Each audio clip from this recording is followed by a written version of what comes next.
Hello everyone, and welcome to my CBS Wonderful Today channel. I hope everyone is having a wonderful day. Before we begin, please hit the subscribe button and give this video a thumbs up. You killed my son. Bill remains Liam's funeral after the shocking verity comes out. The tabernacle was draped in white lilies and soft blue roses, the kind Liam Spencer always said reminded him of the ocean outside the Malibu sandhouse. Sun filtered through the stained glass windows, casting shattered colors across the pews where musketeers, family, and adversaries likewise sat in uneasy silence. This was Los Angeles morning at its most performative. Developer black suits, understated diamonds, grief hidden behind sunglasses but beneath the polished face, commodity dark and untreated dallied in the air. Liam Spencer's burial was supposed to be about check. Rather, it would come the most explosive reckoning the Spencer family had ever faced. Hope Logan sat in the frontal row, her hands pulsing as they gripped a folded towel formerly soaked through with gashes. Her eyes were red, unfocused, gaping straight ahead at the unrestricted casket that held the man she had loved since she was slightly further than a girl. Liam was supposed to grow old with her. They were supposed to fight, break up, find their way back, raise Beth together, argue about everything from fashion lines to parenthood styles, but not this. Not death. Not suddenly. Not violently, and clearly not under circumstances that no bone sounded willing to completely explain. Beside her, Steffi Forrester sat rigid, her chin straight, her expression undecipherable. She had cried formerly, cried until her casket burned and her voice faded, but now there were no gashes left. Only fury coddled beneath the face. Liam had been numerous effects to her hubby, her ex-husband, the father of her child, the man who had broken her heart and healed it more times than she could count. And now he was gone, reduced to recollections and rumored condolences. Steffi's jaw gripped as she glanced toward the Spencer pew, where Bill Spencer sat alone, gaping straight ahead, his face sculpted from gravestone. Bone Bill Spencer looked nothing like the ruthless Goliath of publishing and power he'd been for decades. His shoulders were drooped, his hair slightly disheveled, his hand confidence replaced by commodity concave. But indeed in grief, Bill radiated peril. There was commodity curled inside him, commodity ready to strike. He'd buried numerous effects in his life. Secrets, adversaries, dishonors, but no way had he buried a son. And no way, not in all his ruthless times, had he felt this kind of rage. The minister stepped up to the tribune, clearing his throat gently. His voice echoed vocally through the tabernacle as he spoke about Liam's kindness, his moral compass, his fidelity to family. Each word felt like a cutter to Hope's casket. She shook her head slightly, as if refusing to believe any of this was real. When the minister mentioned Liam's woeful accident, Bill's jaw tensed. Accident. That word had been repeated again and again since the night Liam failed. A fall. A head injury. Complications. But Bill knew better. He'd known commodity was wrong from the moment he linked his son's body at the sanitarium. The bruising didn't add up. The timeline didn't make sense. And the coroner's report, precisely articulated, sanitized, raised further questions than answers. As the service continued, murmurs gurgled through the tabernacle when Detective Sanchez still entered and took a seat near the reverse. His presence didn't go unnoticed. Hope turned slightly, her brows stitching together. Steffi caught the movement too, her instincts incontinently glaring. Sepultures didn't include homicide investigators, unless commodity was veritably wrong. Also it happened. Just as the minister invited Bill to say a many words about his son, the heavy rustic doors at the reverse of the tabernacle creaked open again. This time all heads turned. Finn Finnegan stood firm in the doorway, his face pale, his eyes filled with dread. In his hands was a thin manila brochure. Steffi's breath caught in her throat. Finn, she rumored. Bill turned sluggishly, his aspect locking onto Finn like a bullet chancing its target. The room fell into a suffocating silence. Finn took a step forward, also another, his shoes echoing too loudly against the marble bottom. He looked like a man walking toward his own prosecution. When he reached the aisle, he stopped, swallowing hard. "I'm sorry," Finn said, his voice slightly holding together. "I didn't want this to be then. But the verity sent stay presently." The minister stepped away, confusion etched across his face. Dr. Finnegan, maybe? No, Bill growled, rising to his bases. He's going to talk. Right now. Hope stood up suddenly, fear flashing across her face. Finn, what are you talking about? What verity? Finn closed his eyes for a moment, also opened them, looking straight at Hope. Liam didn't die from an accident. The words slammed into the room like a lemon. Gasps erupted. Steffi's knees nearly buckled as she seized the pew for support. Hope shook her head violently. No, that's not true. They said. They were wrong, Finn said, his voice breaking. Or they didn't have all the information. Bill stepped into the aisle, his fists gripped. Say it, he demanded. Say what you set up. Finn's hands quivered as he opened the brochure. I reviewed Liam's full medical train. The reviews. The blood work. The trauma assessment that was still amended before it reached the family. He looked up, gashes filling his eyes. Liam was assaulted. He suffered blunt force trauma harmonious with an attack, not a fall. The room erupted into chaos. You're lying. Hope screamed. Why would you say commodity like that at his burial? Steffi's voice cut through the noise, sharp and shaking. Who did this? Bill didn't speak. He didn't need to. His silence was far more intimidating. Finn dithered, also said the words that shattered everything. The injuries indicate Liam was struck from before. And there were protective injuries. He fought back. Hope collapsed into the pew, blubbing uncontrollably. Bill turned sluggishly, his eyes blazing. You killed my son, he said, his voice low, deadly calm. Everyone sat. Bill's cutlet rose, pointing, not at Finn but past him, straight at Thomas Forrester. Thomas stood near the reverse of the tabernacle, his face draining of color. Bill, stay. You don't get to speak, Bill roared. Not after what you did. Steffi spun around. Thomas? What's he talking about? Thomas shook his head, fear catching him. I didn't kill Liam. But you fought with him that night, Bill shot back. You were the last person seen with my son. You hovered him. You wanted Hope to yourself. Hope looked up, horror forming in her eyes. Thomas, tell me he's wrong. Thomas's silence was answer enough. Bill dived forward, and it took two men to hold him back as he screamed the words that would echo through the Forrester and Spencer families ever. You killed my son, and I will destroy you for it. The burial was over, but the agony had only just begun. The moment the verity surfaced, the tabernacle desisted to be a place of mourning and came a chamber of reckoning.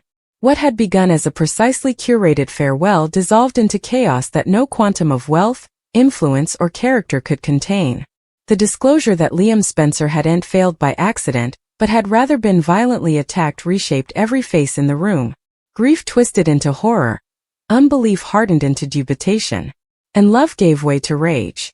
The taradiddle that had handed fragile comfort shattered, replaced by a far more unsupportable reality. Liam's life had been stolen. Hope Logan's world collapsed inward. The idea that Liam had been frightened in his final moments, that he'd plotted against someone who meant him detriment, visited her with merciless clarity. Every memory replayed else now, the warmth of his smile, the gentleness of his touch, the pledge in his eyes the last time she saw him.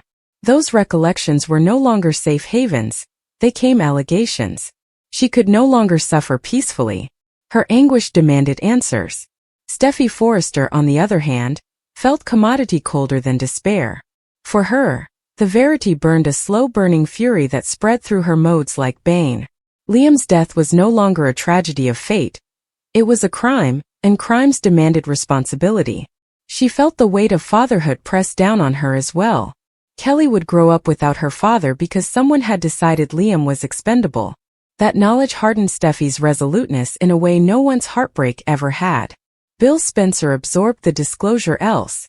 His grief converted incontinently into commodity far more dangerous. The important Napoleon had spent his life bending rules, breaking adversaries and overreaching institutions, but nothing had prepared him for the knowledge that his son's death had been preventable. The guilt settled in incontinently. Bill replayed every moment he'd pushed Liam too hard, every argument, every time he dismissed his son's moral expostulations as weakness. He'd failed to cover him. That failure came a crack that would no way heal, only mold.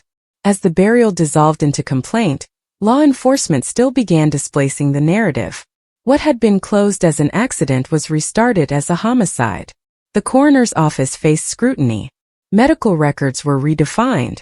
Surveillance footage preliminarily dismissed as inapplicable was pulled and reviewed again. A timeline began to form, one that painted a far more minatory picture of Liam's final hours. It came clear that Liam hadn't been alone that night. He'd been emotionally distraught, having uncovered information that hovered to expose a long-buried verity. Whatever Liam had discovered had scarified him enough to defy someone directly. That battle had escalated, turning physical, ending with ruinous futurity. Dubitation settled heavily over Thomas Forrester. His history of preoccupation, manipulation, and unpredictable jest resurfaced in the public knowledge with intimidating speed. Tales followed him far and wide, indeed among those who had formerly defended him. While no arrest was made incontinently, the disquisition's focus was unmistakable. Thomas's movements were scanned, his phone records subpoenaed, and his once conflicts with Liam dragged into the light. The Forrester family closed species, but fractures snappily appeared beneath the face. Ridge plotted with the possibility that his son could be able of similar violence. Fidelity warred with sense inside him. He'd spent times trying to believe in Thomas's redemption, trying to move himself that the darkness had eventually loosened its grip. Now that belief was being tested in the most brutal way imaginable. Steffi set up herself torn piecemeal by contending trueness. She loved her family, but she also loved Liam. The idea that Thomas could have crossed a line so unrecoverable forced her to defy a reality she had long stressed but refused to acknowledge. However, also guarding him would mean betraying Liam's memory and her own integrity if Thomas was responsible. Hope's pain evolved into commodity sharper. She withdrew from everyone, retreating into a quiet, consuming anguish that made the world feel distant and fantastic. The treason cut deeper because it came from someone she had formerly trusted, someone she had believed able of change. The notion that Thomas's preoccupation might have escalated into murder shattered whatever compassion she still held for him. As days passed, substantiation mounted. Forensic analysis verified blunt force trauma inconsistent with an accidental fall. Protective injuries suggested a struggle. Trace material set up beneath Liam's fingernails indicated contact with another person shortly before his death. Each finding tensed the net. Bill, meanwhile, refused to stay for the system to move at its careful, deliberate pace. He began conducting his own disquisition, using private investigators, political connections, and fiscal influence. He redefined old grievances, examined old pitfalls, and followed every lead with ruthless determination. His need for justice framed on preoccupation. Those close to him bothered that revenge, not verity, was driving him forward. The pressure between the Spencer and Forrester families escalated into open hostility. Allegations were changed, alliances tested, and old injuries restarted. The formerly blurred line between business contest and particular vendetta dissolved entirely. What remained was a war fueled by grief, guilt, and undetermined history. Public attention boosted as rumors blurted to the press. Captions suspected about reproach, cover-ups, and treason among Los Angeles's most important families. Liam Spencer's death came further than a particular tragedy. It came a media spectacle, exposing the darker underbelly of honor and power. Behind unrestricted doors, the verity pressed heavily on those who knew further than they were saying. Fear crept into exchanges, into ganders changed in silence. The question was no longer whether Liam had been boggled, but who had crossed the point of no return, and how far others had gone to cover them. As the disquisition strengthened, one certainty surfaced: Liam's death wasn't an isolated act of violence, but the capstone of times of undetermined conflict, emotional insecurity, and moral concession. The consequences would not be confined to a single arrest or courtroom verdict. They would ripple outward, destroying connections, reports, and patrimonies. Liam Spencer's burial had been the end of his life, but it marked the morning of commodity far more ruinous. A reckoning that would force every person involved to defy who they truly were, what they were able of, and how important blood could be washed down by silence. And as the verity continued to claw its way toward the face, one haunting reality impended over them all: indeed justice, when it eventually came, would not bring Liam back. In the days following the ruined burial, Los Angeles sounded to move else, as though the megacity itself tasted the rupture that had passed within two of its most important families. The ocean still rolled against the Malibu escarpments, business still snarled along Sunset Boulevard, and fashion houses still hummed with ambition, but beneath the face, everything felt altered. Liam Spencer's death was no longer an unfortunate ending. It had come an open crack that refused to close. Hope Logan withdrew nearly entirely from public life. Hope for the unborn halted product indefinitely, not because the company couldn't continue, but because its author couldn't bear to walk through a world that anticipated her to serve as if nothing unrecoverable had happened. The silence of her home came unsupportable. Every room held traces of Liam, a jacket draped over a president, a book left untreated, a coffee mug still sitting by the Gemara. These ordinary remnants came instruments of quiet torture. Sleep offered no relief. Her dreams were filled with fractions, murk steps, the sense that Liam had been trying to advise her of commodity she had failed to hear. Grief reshaped Hope's identity. The sanguinity that had formerly defined her hardened into commodity sharper and further fragile. She began to renewal every recent commerce with Thomas Forrester in her mind, examining them for signs she might have missed. What once sounded like growth and responsibility now felt calculated. The possibility that she had intentionally allowed peril into her life filled her with a deep, sharp guilt. Loving Liam had always meant believing in the good, in redemption, in remission. Now she questioned whether that belief had bring Liam his life. Steffi Forrester, meanwhile, threw herself into control. She structured her days around Kelly with near-military perfection, determined that her son would not see her fracture. Strength came both armor and captivity. In private moments, the questions overwhelmed her, however. Also, the blood on his hands wasn't just Liam's. It was the blood of Steffi's own denial, if Thomas was shamefaced. She had defended Thomas for times, claimed on his recovery, accounted his darkness as damage rather than peril. The idea that her fidelity might have enabled the unbelievable was nearly insolvable to endure.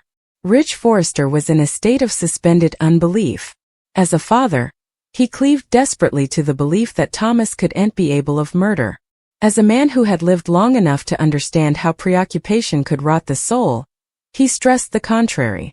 Ridge's nights were insomniac, filled with recollections of Thomas as a child, as a worried youthful man, as someone who had always walked dangerously close to the edge. Ridge had spent times trying to pull his son back from that edge. Now he wondered if he'd been too late. Thomas himself unraveled still. He moved through his days like a man aquatic, every sound muffled, every movement braked. He knew the walls were closing in. Whether through guilt, fear, or both, his countenance deteriorated. He avoided glasses. He avoided eye contact. His insulation came tone-assessed, as though propinquity to others risked exposing whatever verity he carried inside him. Indeed, those who wanted to believe in his innocence tasted the insecurity radiating from him. The disquisition advanced methodically, indifferent to reports and family commitment. Law enforcement redefined Liam's final movements, reconstructing the night nanosecond by nanosecond. Cell Palace data placed him in an isolated area far from where his auto had been set up. Security footage revealed him arriving on bottom, agitated, easily awaiting to meet someone. No footage showed him leaving. Farther forensic analysis revealed inconsistencies that could no longer be ignored. Liam's injuries reflected repeated impact, not a single fatal blow. The positioning of his body suggested it had been moved after death. Someone had wanted the scene to tell a specific story, one that investigators now honored as precisely constructed. As these findings surfaced, the atmosphere between the Spencers and Forresters grew openly hostile. Business meetings were canceled. Long-standing hookups set. What had formerly been professional contest came particular warfare. Bill Spencer no longer tried to conceal his fury. He viewed every detention, every unanswered question, as impersonality to his son's memory. Bill's grief converted him. The sharp edges of his personality came jagged, changeable. He slept little, ate less, and drove himself relentlessly. Remorse visited him with equal force. He flashed back, dismissing Liam's enterprises too frequently, pushing him toward opinions that disaccorded with his heart. Liam had always been Bill's moral corrective, the one person who challenged him without fear. Losing that voice left Bill unmoored. and his pain demanded an outlet. The media circled aggressively. Enterprise filled every entertainment outlet and gossip column. The narrative shifted from tragedy to reproach, from loss to blameworthiness. Liam Spencer's name was deconstructed alongside propositions of treason, preoccupation, and violence. Public sympathy mixed with voyeuristic seductiveness. For the families involved, sequestration came insolvable. Amid the chaos, subtle trueness began to surface. Investigators discovered that Liam had lately penetrated non-public lines related to a once incident involving Thomas, information that had no way completely come to light. Whatever Liam had uncovered appeared to have scarified him enough to defy the person he believed responsible. The battle wasn't impulsive. It was planned. Liam had gone there seeking answers, not a fight. That consummation made his death indeed more woeful. Hope learned of this development through circular channels, and it shattered what little emotional stability she had left. Liam had been trying to cover someone, or maybe expose commodity dangerous. He'd acted out of principle, as he always had. The knowledge that his moral courage might have led him into detriments way strengthened her anguish. It also burned a quiet determination, however. Also, she'd not allow that verity to remain buried. If Liam had failed seeking the verity, Steffi faced pressure from all sides. Fidelity to her family collided with fidelity to the man who had been the father of her child. She could feel the fault lines within her family widening, hanging to break it piecemeal. The idea that justice for Liam might bear turning against her own family was nearly unsupportable, but the indispensable, guarding him at the cost of verity, felt like a treason of everything she claimed to stand for. Ridge tried to intervene to decelerate the escalation, but his influence weakened with each passing day. The situation had grown beyond control. The verity no longer belonged to any one person. It had come commodity that demanded to be conceded, no matter the consequences. As the disquisition neared a critical turning point, fear spread still through those who knew further than they had admitted. The possibility of arrest impended. So did the possibility that the verity, formerly revealed, would destroy lives far beyond the person responsible. Guilt, denial, and despair intertwined, creating an atmosphere thick with ineluctability. Liam Spencer's death had set commodity unrecoverable in stir. What began as grief had evolved into reckoning. Every relationship, every once decision, every hidden motive was being dragged into the light. There would be no simple resolution, no clean ending. Justice, when it arrived, would be expensive. And nearly beneath the weight of blameworthiness and anguish, a creepy verity dallied. Liam's final act had been one of courage. He'd walked into peril believing that verity signified further than fear. Now the people who loved him would have to decide whether they were strong enough to finish what he'd started.